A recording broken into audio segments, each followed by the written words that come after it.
Hi everybody! Welcome to One Step Closer. We are so happy to see you. We know it's been a long time. It really has. But if you want to get a little glimpse of what has been happening or where we are at in my cancer journey, I would invite you to go see our podcast. It's called Through This Life. With Nathan and Yearling. You can look it up like that. The whole channel name in YouTube is Through This Life Podcast with Nathan and Yearling.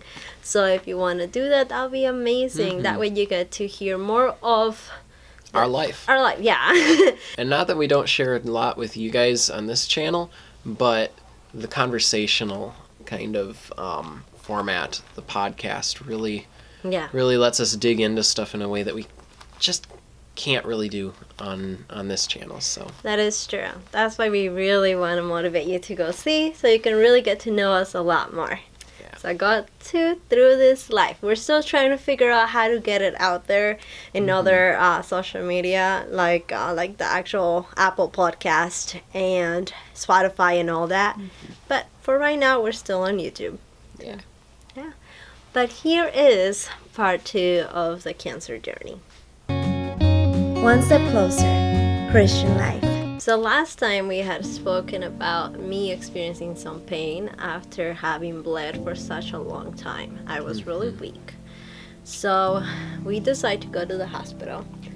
At this time, other symptoms, and like I said, I do have ovarian and uterine cancer, so again, disclaimer, there will be some very girly topics, and also because we want to be able to help others with early symptoms and stuff like that, we will be pretty raw in the symptoms I was experiencing. But don't click away, guys, because if you have a woman in your life that you love, and I'm sure most of you do, a mom, sister, wife, girlfriend, it's really good to know some of these signs because they can help you detect it early, and early detection is key. For cancer, yes.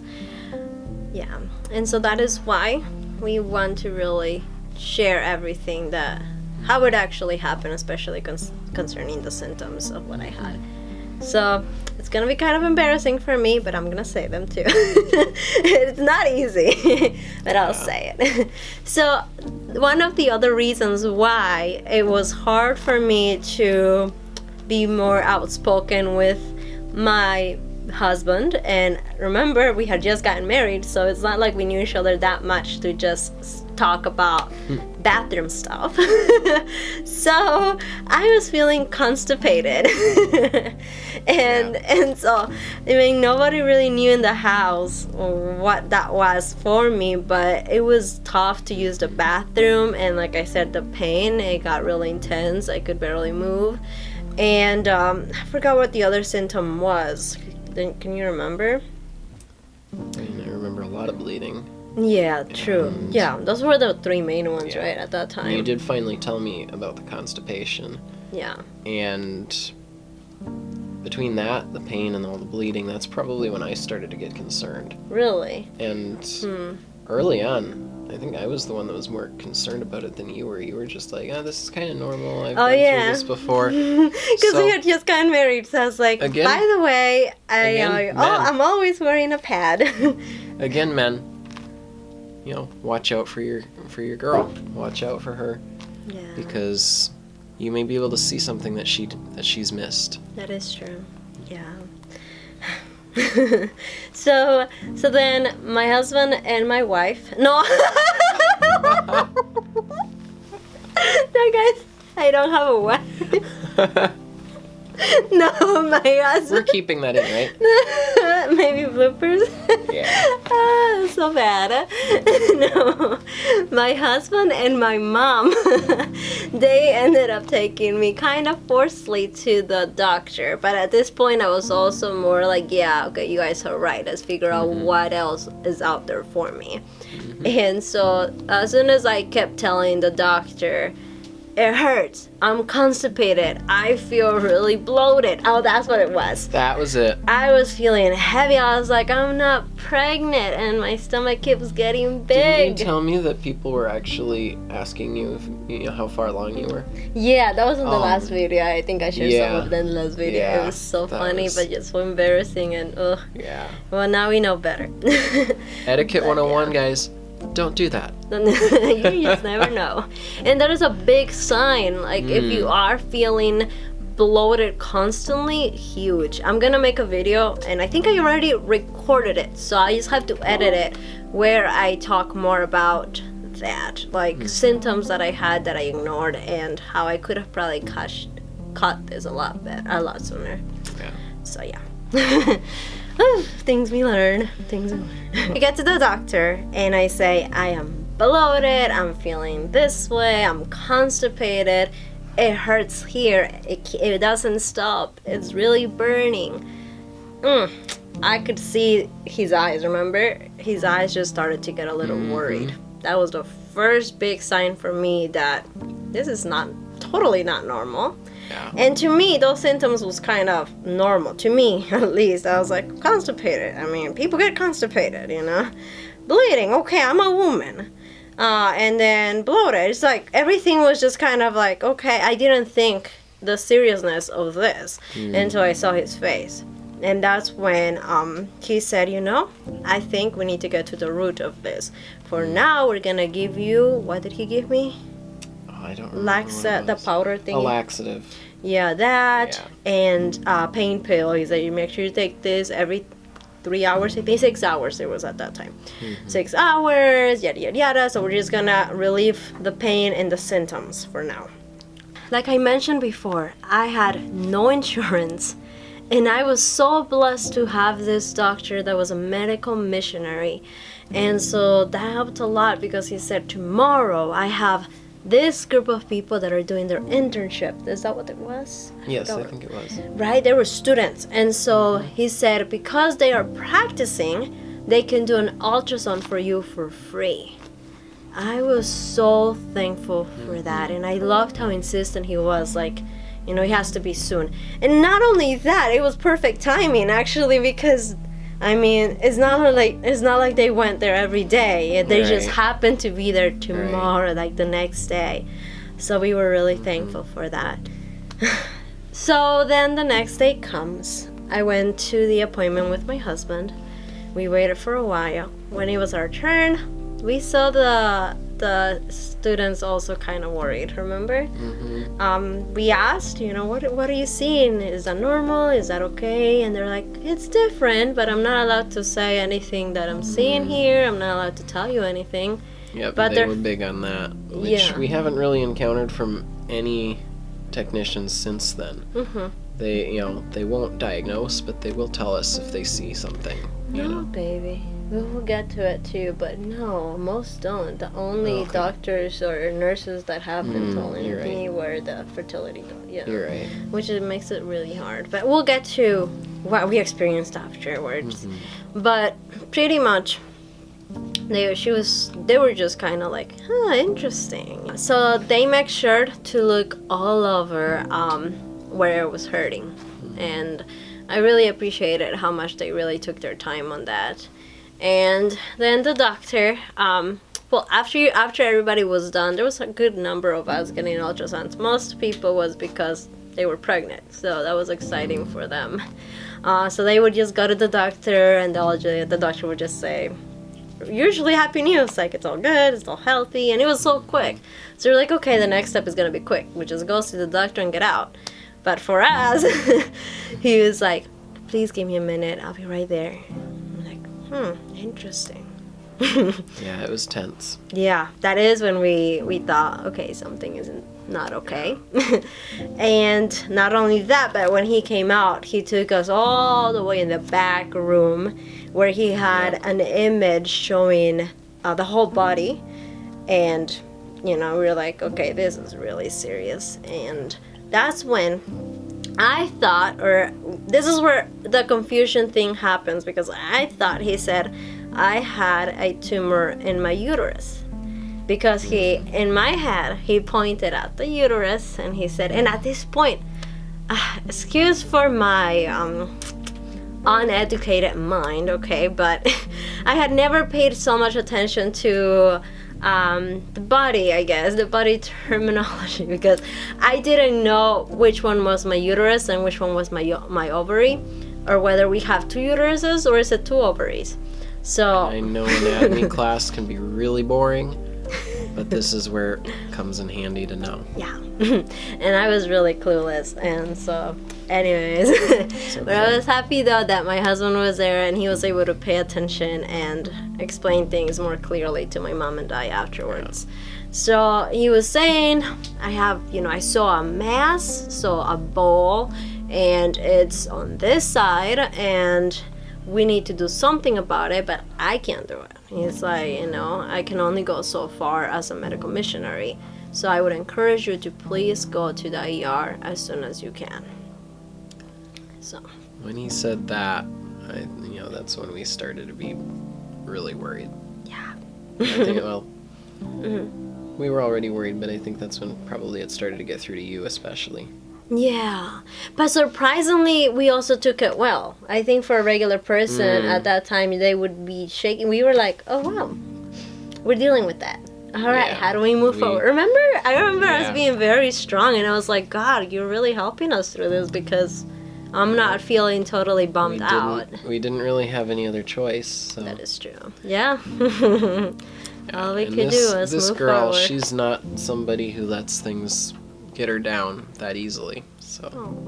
Oh, God is good. God is Amen. good.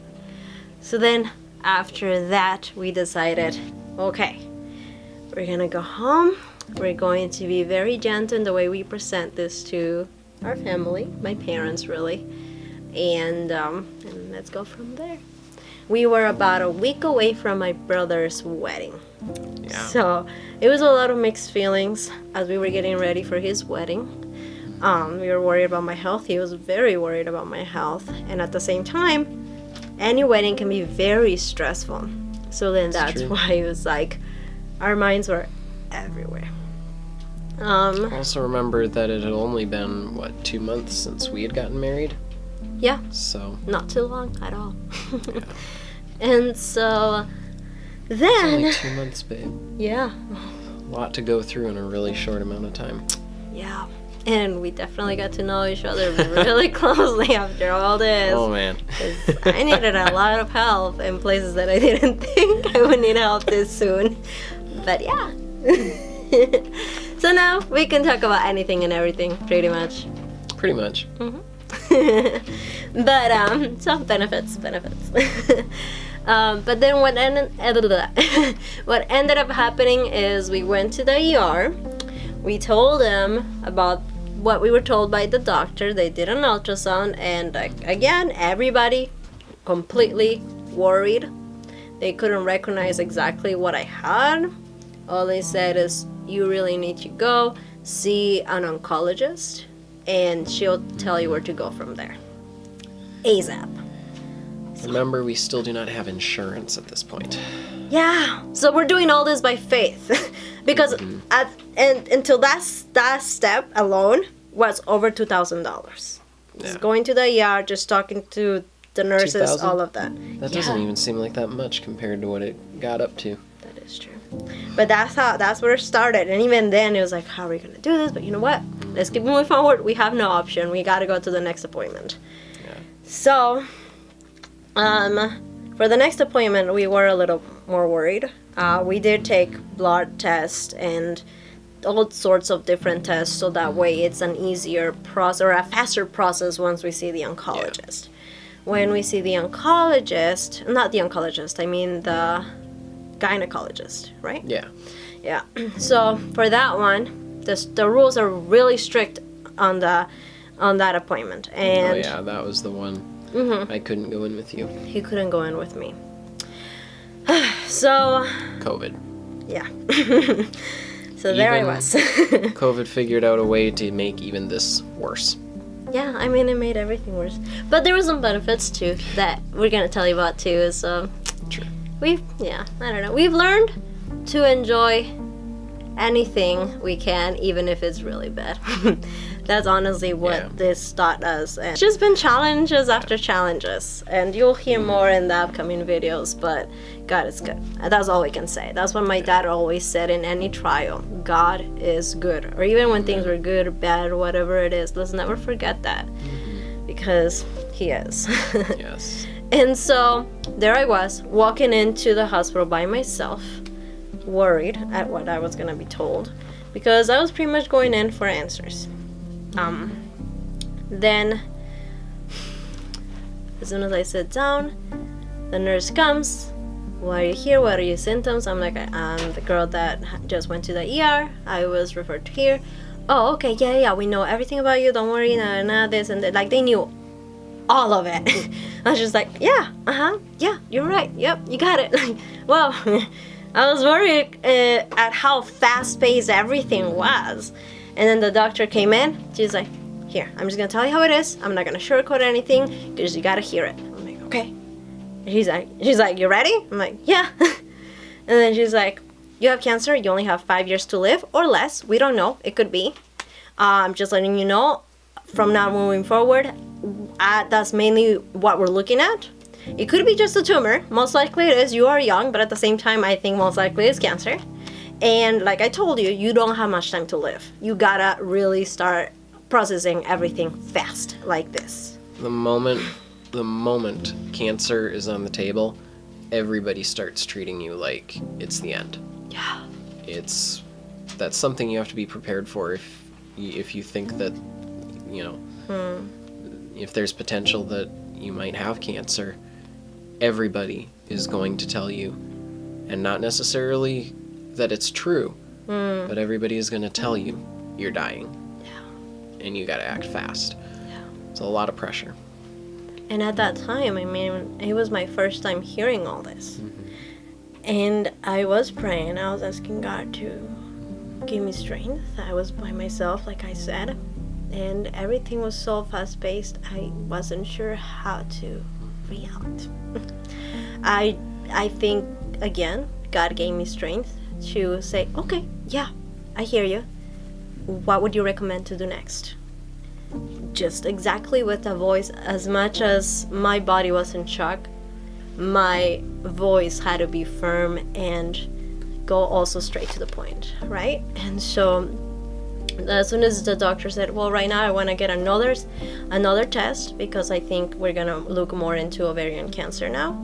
And so we get ready for that. We're going to do another, I think, pap smear and just, get ready for more tests pretty much. I'll be right back. Left. And I think that's when I just felt so small. Like, felt just like a little girl, just wow, in a world that was so new to me, all by myself. Like, it's hard. Usually you have someone there that will comfort you, hug you. And they rushed her through so quickly, and it was the first appointment that got through in a timely manner at all. I had gone to run some errands and I wasn't back yet by the time they had her out. So It was really hard. I was so mad at that we're gonna get to that.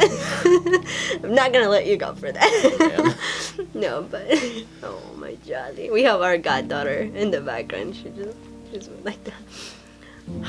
She's amazing and she's been a huge comfort to us through this whole thing. Oh, give your godmama a hug. Hey, baby. I love you, baby. Everybody goes through some rough times. Oh, you're so sweet. Love you. Adios, amigos. Bye, guys. So you can just imagine the overwhelmness of the emotions that were running through my head. Immediately, I was referred to an oncologist. And a lot of things were mentioned that were just going through my head, because at this point it's like, woof, okay, I'm entering this new journey, and what are the terms you're saying? What's going on with my body? I really wish I could have been in that appointment Yeah, it was a Because crucial one. we still really don't know totally what happened. No, we don't. I would, yeah, like I said, blanked, just. And so, I just remember again, and that's when my arms had to get used to needles. I just really. It's okay.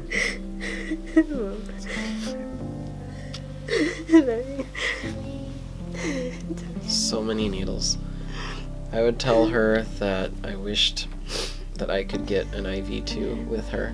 Yeah, we're gonna get to that too. Oh man, sorry. I just realized the intensity that my arms had to go through, and I just remember that before that at the ER appointment when they took blood samples, and I hate needles, so I was like, oh my goodness, why are they having to do this? And I remember I told myself to make it through that. It's just tonight. Don't worry, darling. You know, you're gonna get it over with. And we got it over with, right? But here I was again, getting ready pretty much almost the next day for another blood sample, and I'm like, okay, needles again, here we go. And then from there, it's just been, needles are part of my life, you know? And it's just like... Look at the bright side, it does get better, right? Yeah, we'll get to it. Yeah, There's good stuff too. You know? I mean, even the needles, it's like... Just such a surreal moment. It's like, is this really happening, you know? But at the same time, weirdly, I was also very strong when the doctor would come in. Like, the doctor would leave, I teared a little bit, and I was like, okay, well, Lord, please help me. Please, I don't know what's going on with me. And I would cry a little bit. She would come in again, and I was like, okay, so what you're telling me is, who am I gonna see? When am I gonna see her? Okay, are they gonna make my appointment? Can I go alone? Can my husband come with me on that one? And they said yes. I was like, okay, cool. And so it was just incredible how much strength God gave me. I was getting out of the appointment. I was so ready to hug my husband. That's all I wanted. I just wanted a big hug and tell him everything, right? Because it was a lot. I get out, my husband is not there. Stinker. Oh, I was so upset. But I mean, he'll tell you more of what happened. I mean, you want to explain? Well, like I said a little earlier, That's true. I didn't expect it to be that short of an appointment. Most of our appointments We're kind of probably hadn't been terribly long, but had definitely taken longer than, at least half an hour, if not an hour. But I had told you that day. I said, please, this is a very important appointment. I'm gonna find out everything. I'm gonna need you right when I get out. I knew I would need you regardless. No excuses. I thought I would be back by the time that she was out. That's all I can say. But I wasn't, and Sure. I regret that. Yeah, no. I was just telling you the story of what happened, and we're being real with you. That was really hard for me. And I mean, I was really upset, I'm not gonna lie. I remember, because I didn't also want to tell him over the phone, like, hey, babe, I think they're saying I have cancer. Like, you didn't. Or they're thinking that I have cancer. And you didn't. I didn't. I was more like, where are you? Yeah. And then at that time, I was already like, crying, and like just the thought of like, you're not here, it just like stopped my tears. Just more like, where are you? So naturally, like a good husband, realizing that she's out already and I'm not there, I drive over as quickly as I can and get there, and I pick her up. And that's when but she before tells me. Before that, because I needed to talk to someone, and I mean, I was going crazy. I called my best friend. Her name is Charity. I called her and I said, hey girl, just got out of the appointment. She knew what appointment it was. I said, they're thinking I have cancer. It's not looking really good. I won't have many years to live. And right now it's just to see how much longer I can make it last. And I just started tearing. That was when I definitely lost it. And she motivated me. She gave me words of encouragement. She was also like, what? No. She's like, no, she's like, sweetie, honey, like, she calls me sweet words like that. She's amazing, and she's just like, please, you know, like, I can't believe this is happening to you, not you. Like, what have you done? You don't deserve this, you know. It was just wow. I think it helped me realize even more of like, yeah, I do have the right to cry. This is tough, you know, because many times I'm more of a tough cookie. I like to be strong, I guess, and so to be able to like really just cry and pour my heart out to something. Usually I'm the counselor or the advisor and the motherly person. So to be able to now be what's the word, vulnerable? I can never say vulnerable. That. It was just like, wow, like I do have the right to do this. I can do this, you know. She heard me out. I cried and she prayed and she was also in shock, you know, and all of it. Then I called my big sister. I called her, Sandrita. She's so sweet. Same thing. And she cried on the phone with me too, and she was just like, I can't believe it, you know, like this is not for you. You give so much, like why you? You know, those questions that it's like many of us as humans tend to ask is like, why me, or why do good things happen and bad things happen to good people? Like the question, you know, it's like, wow, yeah, and it's hard to figure it out. And that moment is when it also continued to just go through my mind of like, that's true, like what have I done, you know? But at the same time, it's like, it's not what have I done, you know, it's just life, you know. And at that time I had no understanding of cancer, natural remedies. I knew some of it, but like more of like, you have the flu, okay, you have this and that and this, but not as intense as what we were about to go through. So I was just, whoa, you know, what is going on? I'm actually somewhat ashamed by how little we knew, because we should have known better. You know? Yeah, me too. I am very ashamed. I mean, I didn't even know what the ovaries and the uterus was and which one was what. So, but then when I saw him, we definitely just hugged, cried together, just shocked. I know for you it was mostly shocking, right? It's like, yeah. I mean, what was going through your mind when I told you that, hey, it was probably going to be cancer? I remember thinking, first of all, I did not expect that. I also remember thinking, she really needs comforting. It's kind of funny at this point to look back and remember this. I remember she needs to eat something. Yeah! Oh my goodness, what kind of husband of mine do I have? No, but because I remember you were shocked, we cried, we hugged, and you were just shocked, and then you're like, well, you know, so what would you like to eat from here? Like, he was just more focused on the food, and in my head it's like, we don't even need food right now. But he likes the food. I guess, you know, it's probably how I would have wanted somebody else to treat me. But I get it. Yeah, and for me it was more like, this is a lot, let's just go home. But he did get food, and he remembered that I wanted to try some corn thingy at a specific restaurant that's local, and so he wanted just to comfort me. So that was sweet. Now that we are clarifying more of it, because at the time he was like, why are you taking me here? Like, what in the world? Let's go home. This is a lot. But I understand now. It's like, wow, he really was trying to comfort in the best that he could. So, yeah, coming home, we called my brother, and my mom and my dad were here, and I think that was one of the hardest things to do. I was in a daze at that point. Like, I remember very distinctly not really like knowing how to feel and what to do, and you know. Yeah. It was. Yeah, I would see your face just kind of like in Spanish there's the word say volado, like kind of like blank. Yeah, that's a good way to say it. Like, just not sure. It's like, what's going on? What do I do now? What does this mean to me? Was that kind of what was running through your head? How do we move forward? Yeah. Honestly, that's very good description of the way I felt all through this. So. Yeah. So we told my parents, we explained as much as we could.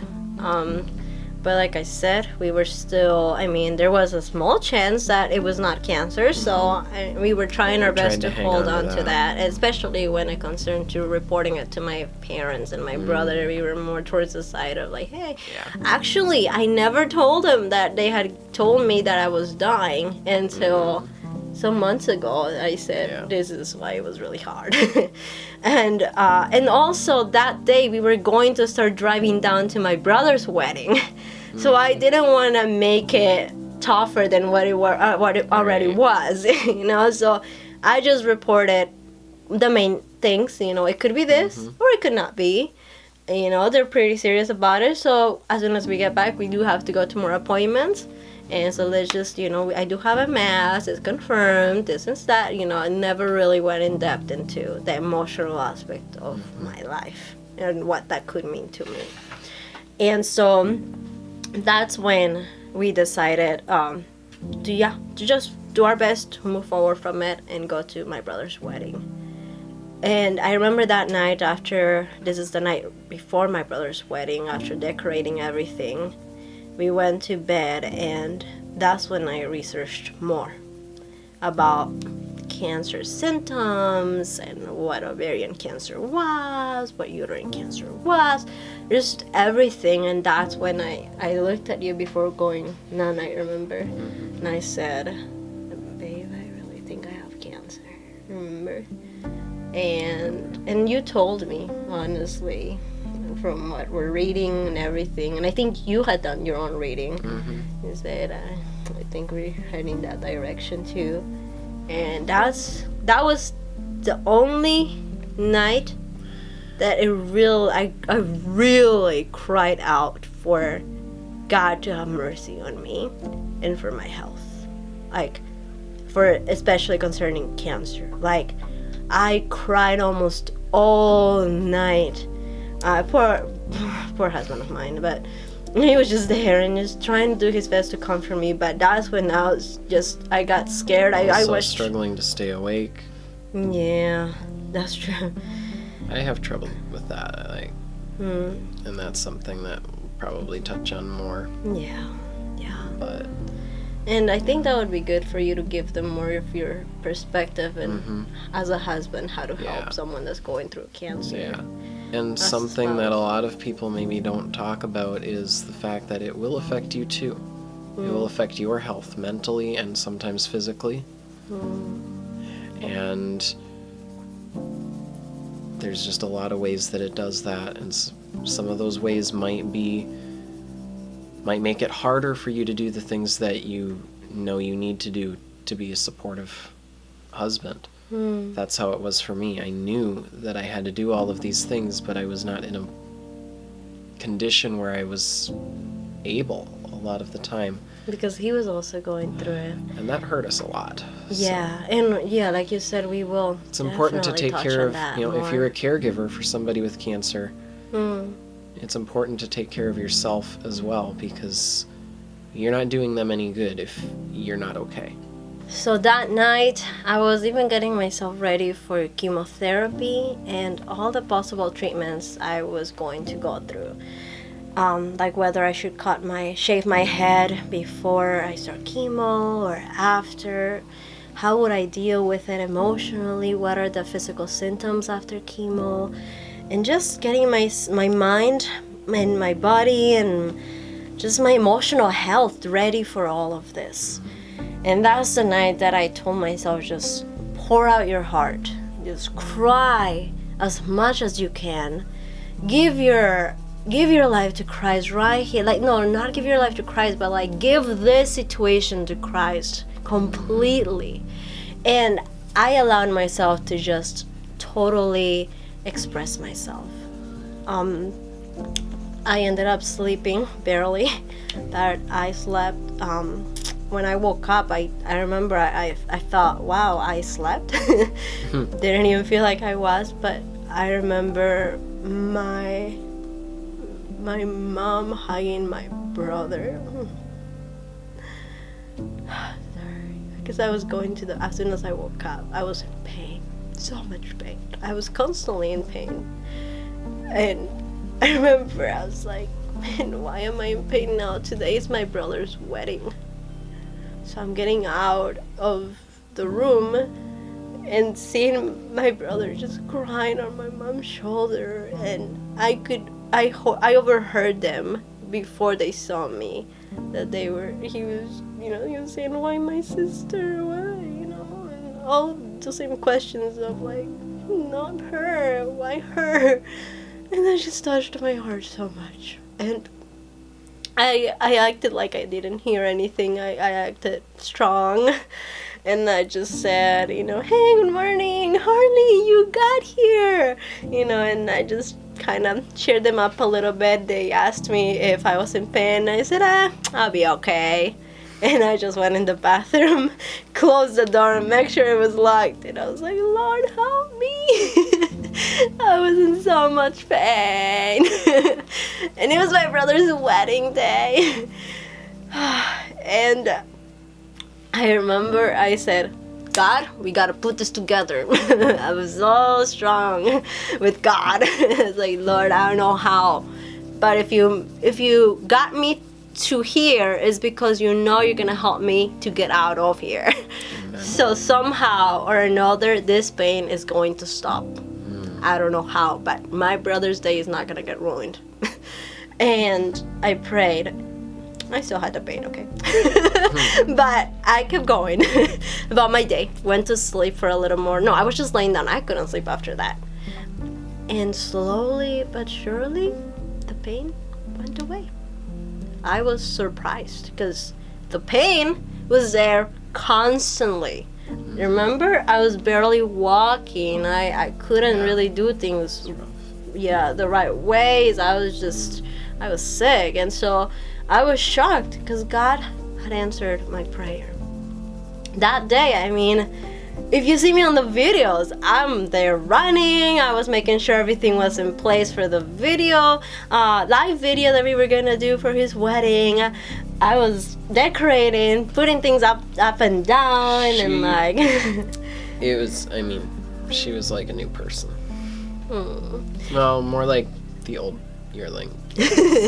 That's always done those things, and just, you're amazing, babe. God is good. I remember my mom kept saying, Yarlene, sit down, hijita. Like, my daughter, like, please just take a seat. I think we were all saying all of you. No, don't do it. I'm like, no, Mom, it needs to be up. Don't worry, I got it. It's okay. I'll go and I'll get stuff done. Conversation which would happen many, many times. And so I remember at that time when I think it was my brother, when he was going to walk in and go down the aisle with my mom, when I just took a moment to breathe in the memory, if that makes sense.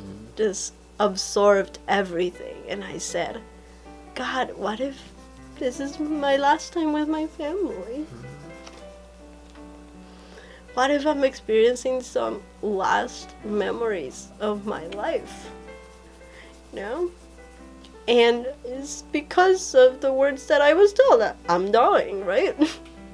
So I was like, well, and I remember you saying that to me, and then I told you that before. I tried in the middle, right? I tried to tell you, no, babe, you're gonna have so many memories. You did. It was just such an emotional day. I think I told you way after the wedding, though, because at that time I was just soaking in everything that was happening, enjoying it as much as I could. I hugged my mom even more than I usually would, and my daddy, and I was just enjoying everything I could, just in case. It's hard. It's hard going through that. You can just imagine all these emotions, and at the same time, like I said, I was like amazed at the pain not being there, and for God giving me the time to really enjoy the moment of this special moment for my little brother, right? And he's pretty much like my son, so to me it felt like it was my son getting married. Not that he's that much younger than her. No, but we lived here in the U.S. on our own, and he was a teenager, and I think that's what connected us kind of like that. And he himself like has said it before. It's like you were like my mom, and Everybody feels that way about you. No, but I remember that's why for me it was just such an emotional day. But what was interesting is right when it was finishing, the pain started to come back. I was again grabbing on chairs, trying to sit down. Remember, I was again going back to the new yearling, I guess. Like, mommy, actually, I need help with this. I don't think I can do it, and it took a lot. It was humbling too, because if you know me, I like to do things a lot, like on my own. Like, it's okay, I got it. It's bad. So when they started hearing again, for me asking for help, and when this girl asks for help, you know something is seriously wrong. So I just remember seeing my mom's face of just, darling, we're here. She's like, yeah, mommy, I know, we're all here. Trying to cheer him on, and my dad would be like, we'll make it through, Hita, and it was an interesting time of our lives, my whole family, really. I know my brother had a tough time because it was his special day, and yeah, so I think that's where we're gonna leave it off. In the next video we will share more about our first oncologist appointment and how that went. And we'll share more of our journey. It hasn't been easy at times, many times, most of it really, but God helped us find blessings within it. So. Blessed be the name of the Lord. Amen. And I just want to encourage you, be very raw with God. In your difficulties, that's where you need to be showing more of your emotions. It's okay to cry. It's okay to cry for help. And he understands. Yeah. Because he's experienced all of this and more. And I think that is the best therapist we could go to. I remember at that time it took a while, as you will hear next time, for us to really get more support. Yeah. But we found a lot of support in Christ. And so I just want to leave it with that. And we just, I think that's the main thing that we took out from this section of our journey is how much power God has, even when we are very unknowledgeable of what he had for us, because like he said, like Nathan said, like it's kind of embarrassing to think about how little we knew about everything. And but even then, through our through our innocence, God helped us. And those tough moments, he was there. I'm being totally cliche. It's okay. That's you. Looking back, it's really amazing. Hearing those words, you have cancer, it's a terrible thing to have to hear. Yeah. But looking back at it, it's just amazing how God has taken something that's probably like the worst thing that most of us could imagine happening to us, and how he's turned it into a blessing. And we're going to talk more about that too, about the ways that we have seen his hand guiding us and teaching us through this. Yes, we will definitely touch on that as well. So yeah, guys, thank you so much for joining us in this journey. It was an emotional one today. Yeah. Yeah, it is. And we We really want to thank you for all your prayers, all the comments that we see, or messages and stuff we get from you guys means a lot. We can't express how much it means to us. Yeah, every single one of you, and been huge. encouragement. It is one of the ways that God has been speaking to us and helping us to keep going. Yeah, for sure. Yeah. God bless you. We'll see you next time. Blessings. If you're not yet part of the One Step Closer family, I invite you to join us. Just subscribe down below and click on the notification bell so you can be notified every time we upload a video. Blessings.